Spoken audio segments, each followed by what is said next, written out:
Have you ever wondered why some children grow up afraid to just be themselves? Sometimes it's not the big traumas, it's the small, sarcastic questions that quietly shape their minds. Children naturally explore the world with curiosity and innocence. Every gesture, every word, every action is a way for them to understand who they are and how they fit in. But what happens when parents respond with sarcasm or constant questioning? Phrases like, "Why do you act so weird?" "Why do you walk like that?" Or, "Why do you talk that way?" might seem minor to adults, but for a child, they can create a lingering sense of inadequacy. These provocative questions communicate that the child's natural behavior is wrong, strange, or unacceptable.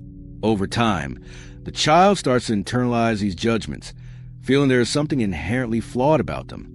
Imagine a child pausing mid-step, overthinking every movement, afraid that the way they sit or speak could trigger another sarcastic remark.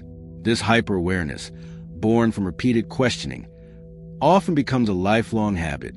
Children learn to censor themselves, to hide their quirks, and to avoid expressing their true personalities. Psychologists call this behavioral inhibition, and it can lead to social anxiety, low self-esteem, and an over-reliance on external approval.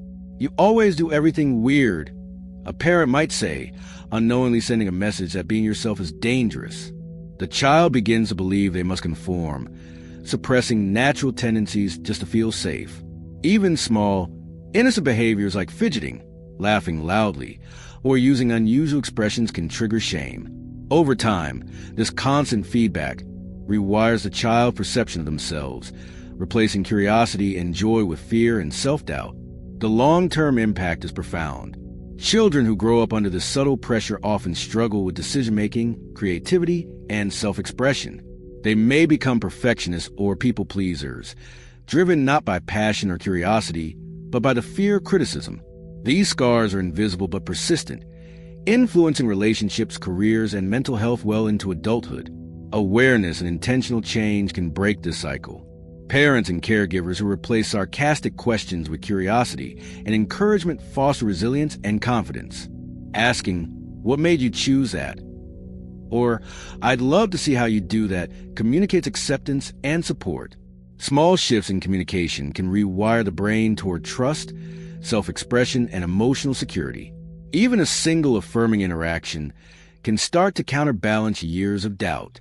Children who feel validated for their unique ways of thinking and behaving are more likely to grow into confident, creative, and emotionally healthy adults. The goal is to nurture, not judge, to guide, not belittle, to support, not undermine. Words may not leave bruises, but they can scar deeper than wounds. Imagine a child sitting alone in their room, feeling small, unwanted, and unheard. Now imagine hearing those words from the people who are supposed to love you the most, your parents. Phrases like "you're ugly," "you're too fat," "your hair is awful," or "you're too skinny" might seem harmless to some, but for a child, they echo endlessly. That echo molds the way they see themselves, shaping their confidence, body image, and even their personality. Studies show that degrading a child's appearance is linked to long-term emotional issues, including anxiety, depression, and eating disorders. "You're never going to be pretty enough," a child whispers to themselves in the mirror. Feeling their own reflection is a constant disappointment. These words are not just fleeting criticisms. They are seeds planted deep within the subconscious. Every day, the child hears similar phrases, and slowly, the brain starts to accept them as truths. What was once an innocent curiosity about the world becomes a filter of self-doubt, insecurity, and fear of judgment. Parents are supposed to teach their children how to love themselves, no matter how they look. But when words wound, the lesson is reversed. A simple remark about a child's appearance can shift their entire emotional landscape. Even if the child grows up surrounded by love and support later, these early comments often leave traces. They manifest as constant comparisons, obsessive self-monitoring, or even avoidance of social situations because the fear of judgment feels too heavy. The danger is subtle but powerful.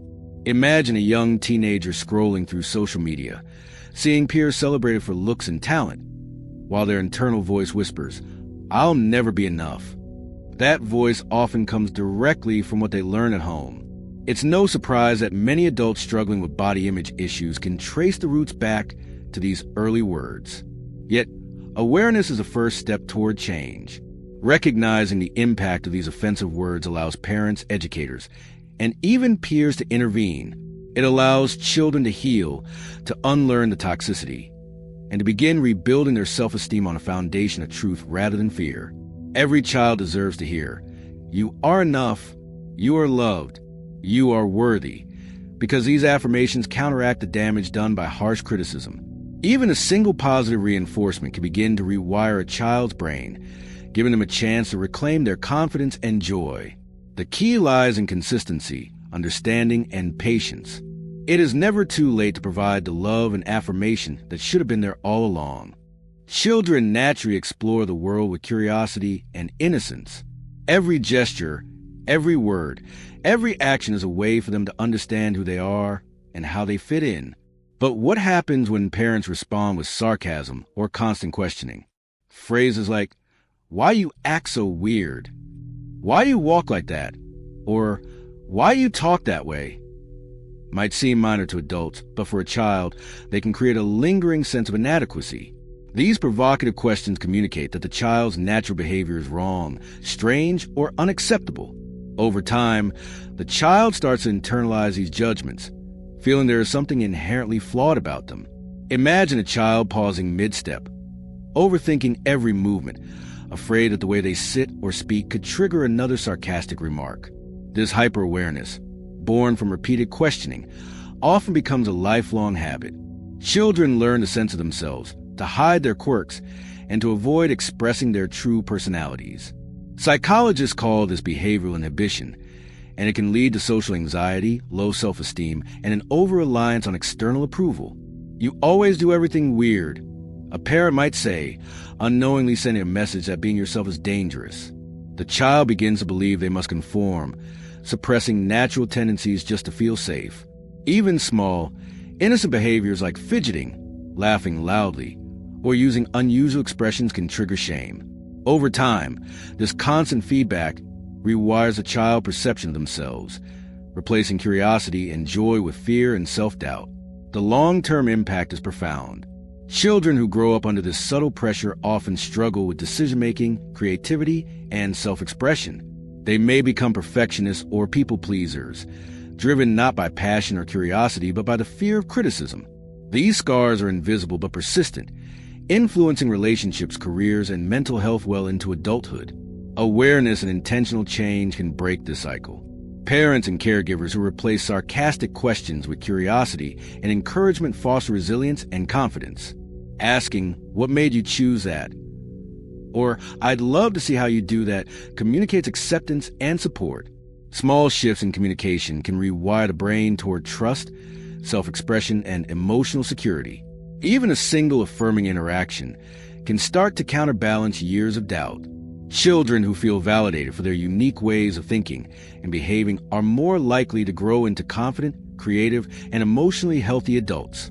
The goal is to nurture, not judge, to guide, not belittle, to support, not undermine.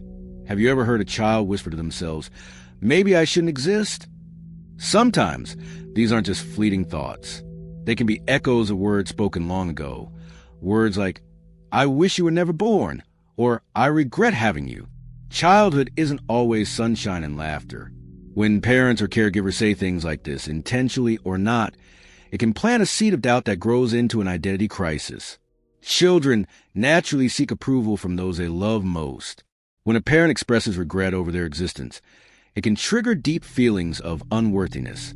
Imagine being a young child, looking up to the very people who are supposed to protect and nurture you, only to hear that your existence is somehow a burden. Over time, these words aren't easily forgotten.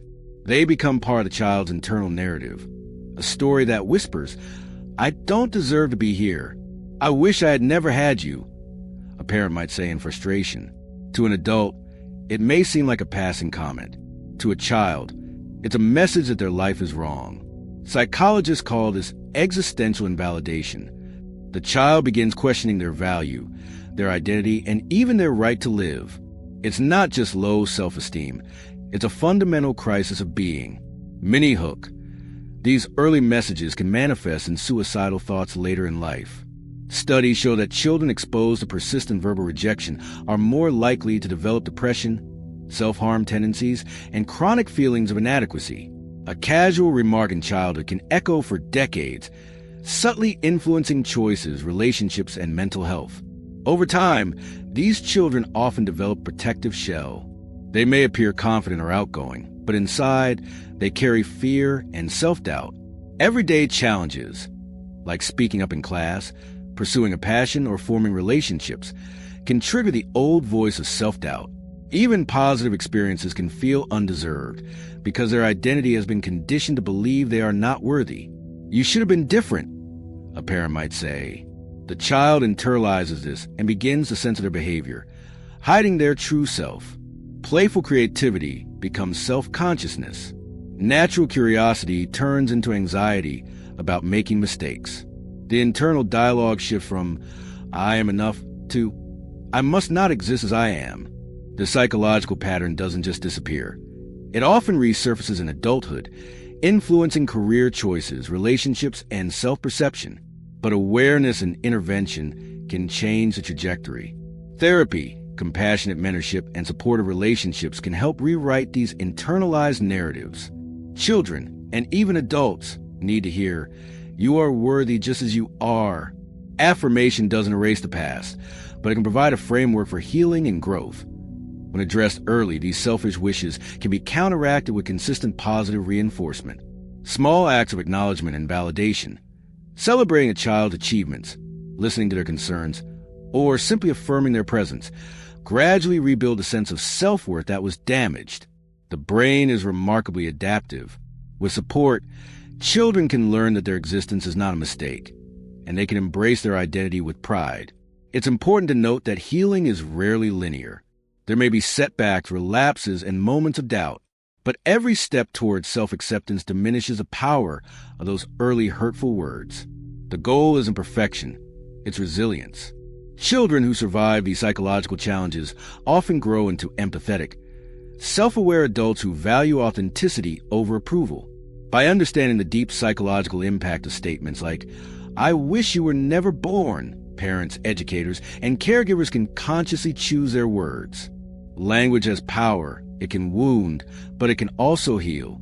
And for those carrying the scars of early rejection, it's a reminder. Your past does not define your worth.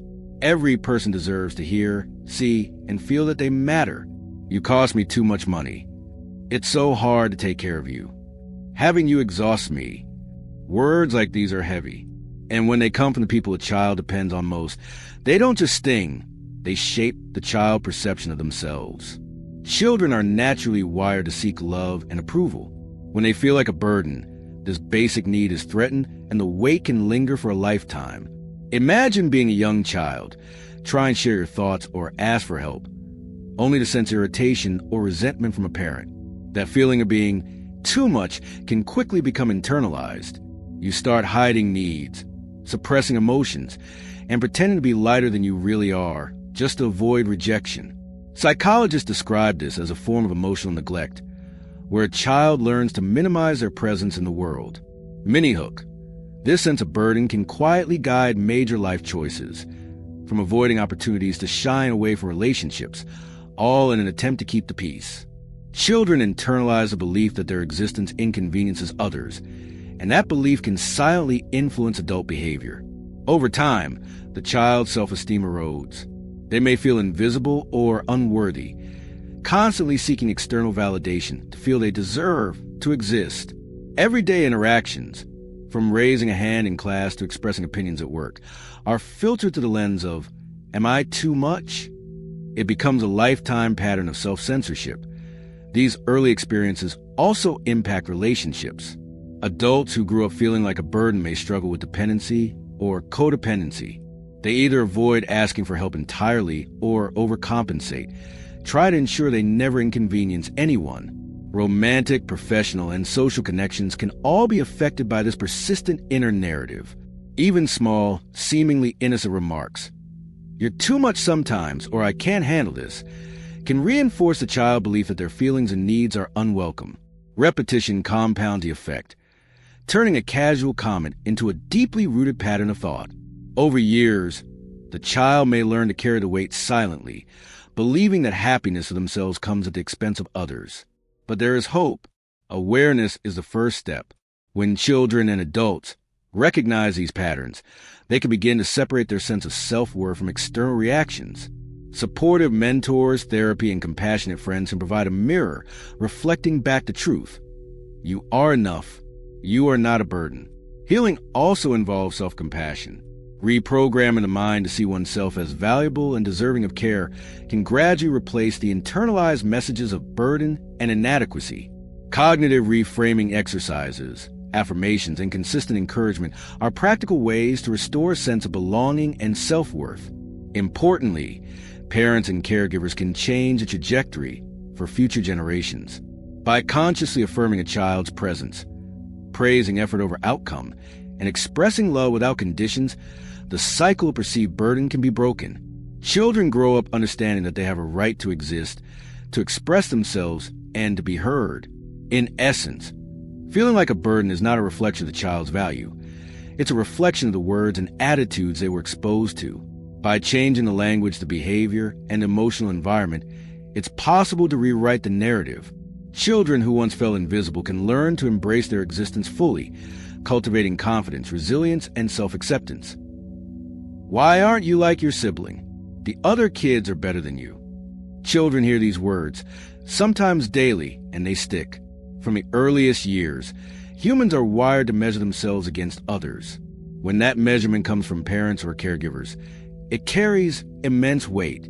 Unhealthy comparisons do more than sting. They shape identity, self-esteem, and even future relationships. Imagine being a child, always told you're not enough.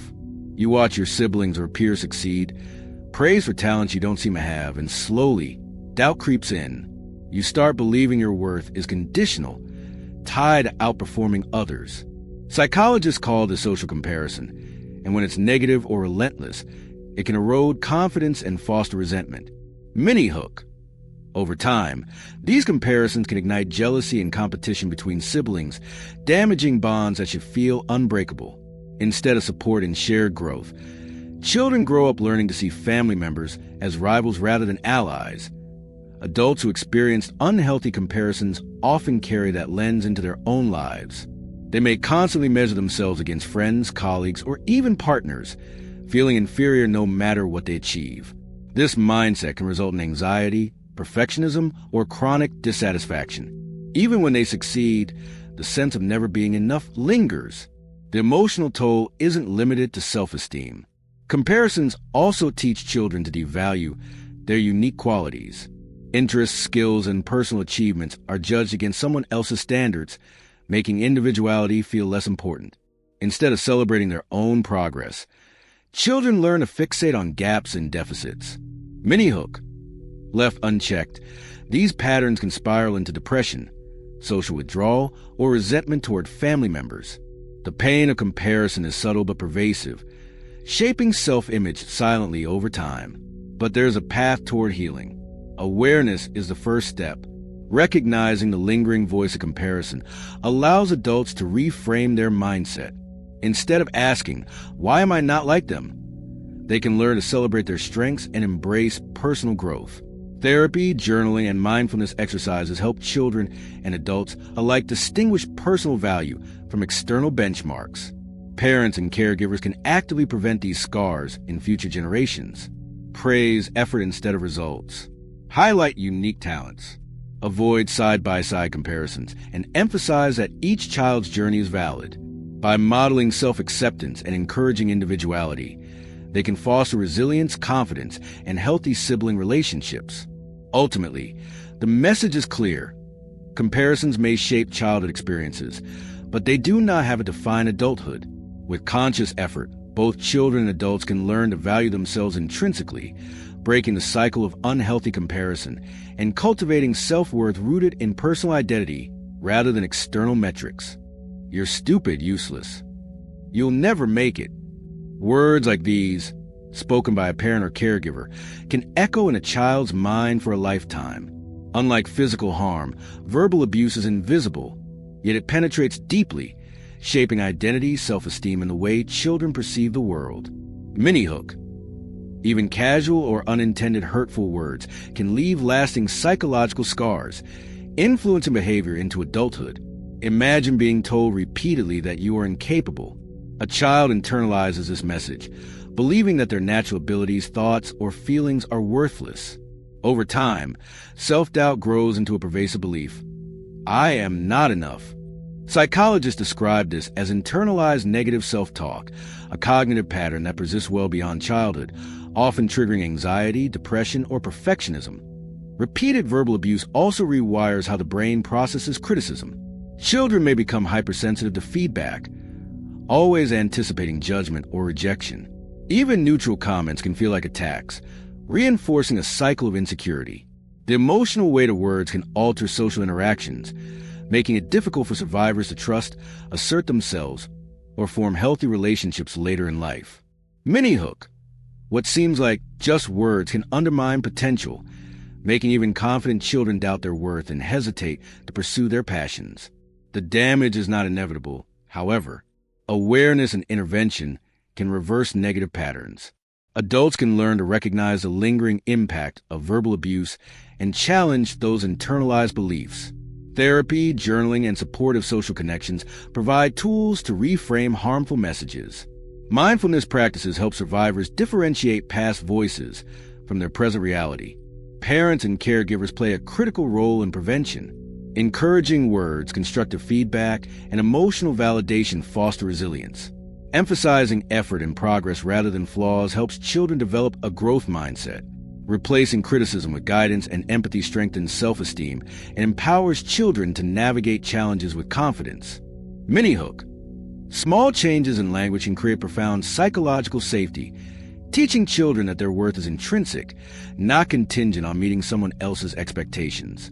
Ultimately, the lesson is clear. Words carry power.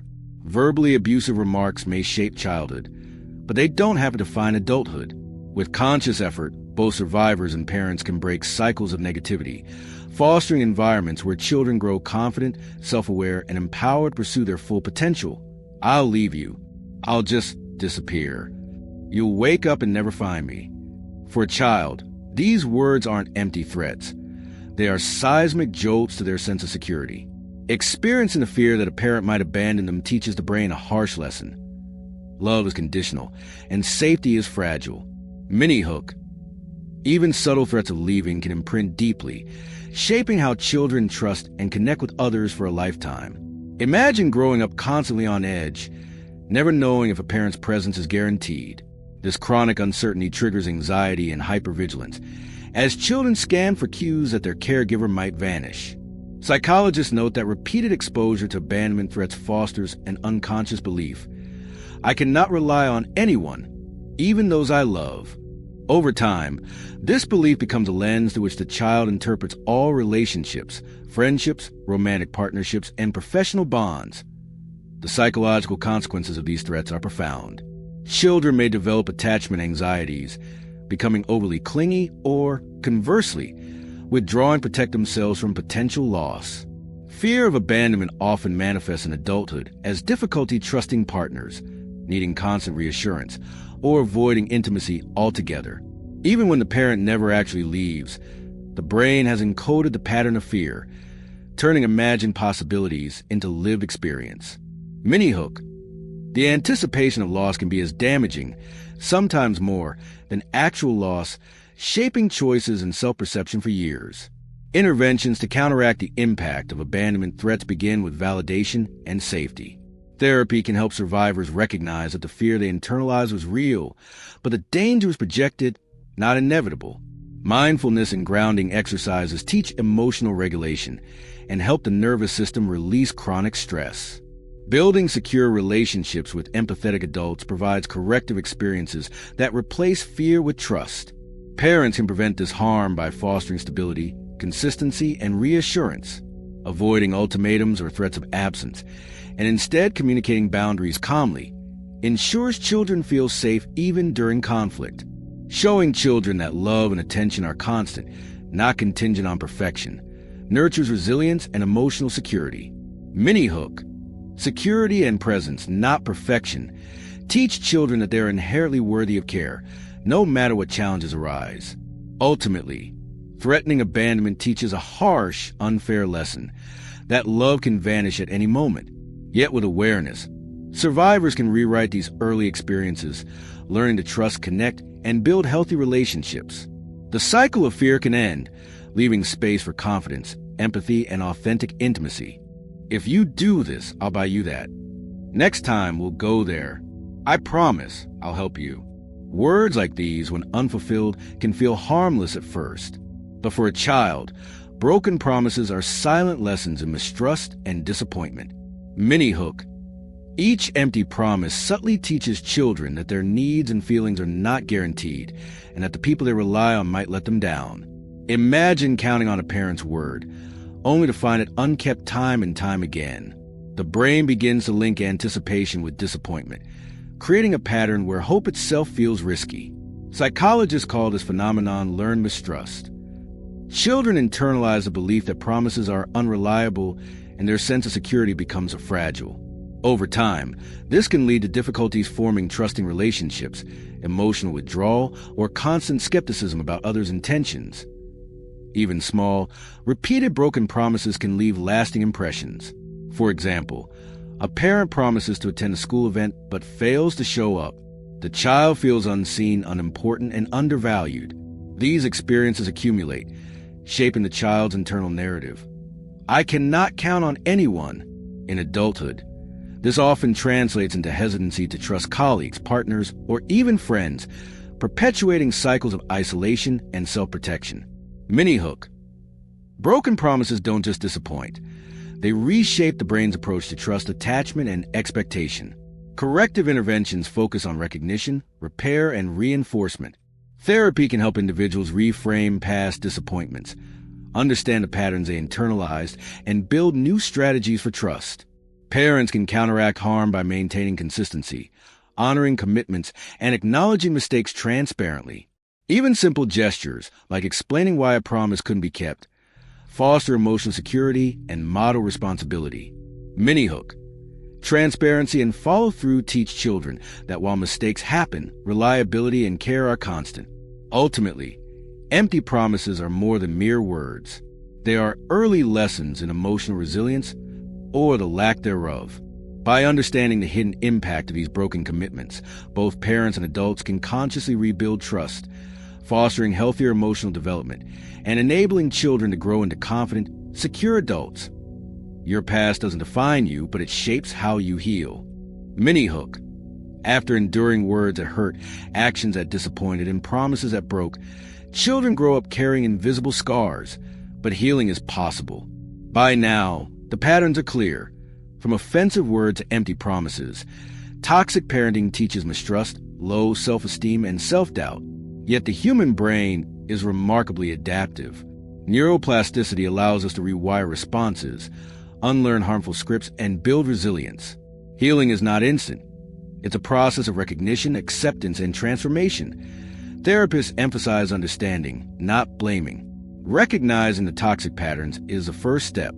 Acknowledging that it wasn't my fault frees the individual from carrying undue guilt. Journaling, therapy, or supported conversations provide safe spaces to explore emotions. Cognitive restructuring helps challenge internalized negative beliefs, like I am unworthy or I cannot trust anyone. As we've explored, the words we hear in childhood leave marks deeper than we often realize. They shape our self-worth, our fears, and the way we navigate the world. But awareness is the first step toward change. If this video resonated with you, take a moment to reflect on the impact of words in your life. Share it with someone who might need to hear this today.